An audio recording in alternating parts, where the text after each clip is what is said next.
So you're planning to study abroad? Awesome. But you probably know the biggest hurdle isn't picking the perfect city. It's that mountain of paperwork, right?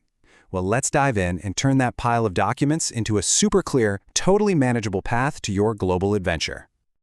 I mean, I get it. The checklists, the forms, the deadlines, it is so easy to feel completely overwhelmed, like you're just buried before you've even started. And trust me, you are definitely not alone in feeling that way. But hang on, let's reframe this whole thing. This isn't just boring admin work. Nope. This is the foundation of your entire journey. Think about it. Every single form you fill out is a real, tangible step you're taking toward making that dream happen. So what's the big deal with all this paper anyway? Let's get into why these documents are so much more than just forms. They're actually the official story you're telling the universities and the visa officers. You know, the people who hold the keys to your future. Essentially, supporting documents are the evidence for your application. They prove you are who you say you are, that you're ready for the academics, that you can actually support yourself financially, and that you have a clear, legit plan for your time abroad. And this quote really gets to the core of it. A messy application, that can cause delays, a ton of back and forth, or even an outright rejection.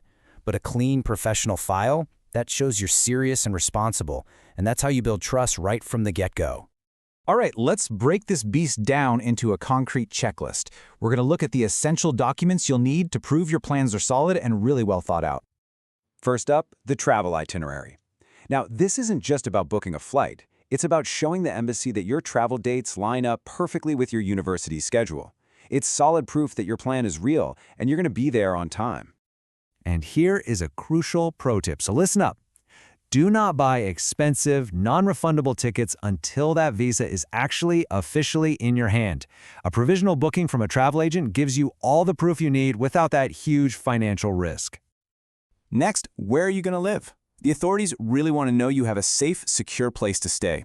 This document shows them you're ready and responsible as a new international student. You've got a few options here, which is nice. This could be an official letter from your university dorm, a signed rental lease, or even an invitation letter if you're staying with a host. Even temporary proof, like a hotel booking, can work while you figure out your permanent spot. Okay, this one is completely non-negotiable. Your passport is your ultimate ID. You're going to need crystal clear color copies of the main pages. Seriously, don't skimp on the quality here. Blurry copies are a huge red flag for officials. And here's a tip that can save you so many headaches later on. Have multiple sets of copies ready to go. One for the application, one for your personal backup, and a digital copy saved somewhere safe. Trust me on this. Being over-prepared is never a bad thing here. Okay, so we've covered the basics that apply to pretty much every application, but now we have to talk about country-specific rules. Every destination has its own fine print, and you absolutely have to check it. For example, you might be asked for a police clearance certificate to check your criminal record, or for biometric data, like fingerprints. Health checks are also super common, and almost every country will want to see detailed proof of funds to make sure you can support yourself. The most important takeaway from this section is that the rules change all the time. The only place to get 100% accurate, up-to-the-minute info is the official embassy or consulate website. Don't rely on old advice from a forum, go directly to the source. Now that you know what you need, let's talk about how to present it. Because honestly, organization is everything. This is how you turn that pile of chaos into a confident, professional submission that makes an amazing first impression. And the difference it makes is huge. A messy file just creates delays and doubt, but an organized one? It speeds things up and builds trust, showing you're a candidate they can count on. The choice is pretty clear, isn't it? So here's your 4-step game plan. First, order everything exactly the way they ask for it. Use labeled folders to keep it all neat.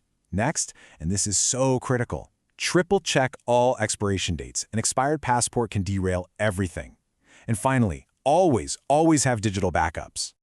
Finally, let's cover the common pitfalls. These are the simple, totally avoidable mistakes that trip up so many applicants. Knowing these red flags will help you just sail right past them.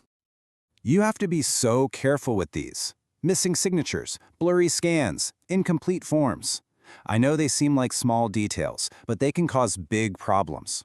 Before you hit submit, just go through your entire file one last time, looking specifically for these issues.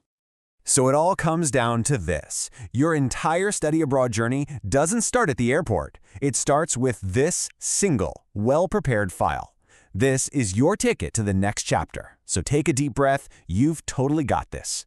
The only question is, are you ready to build yours?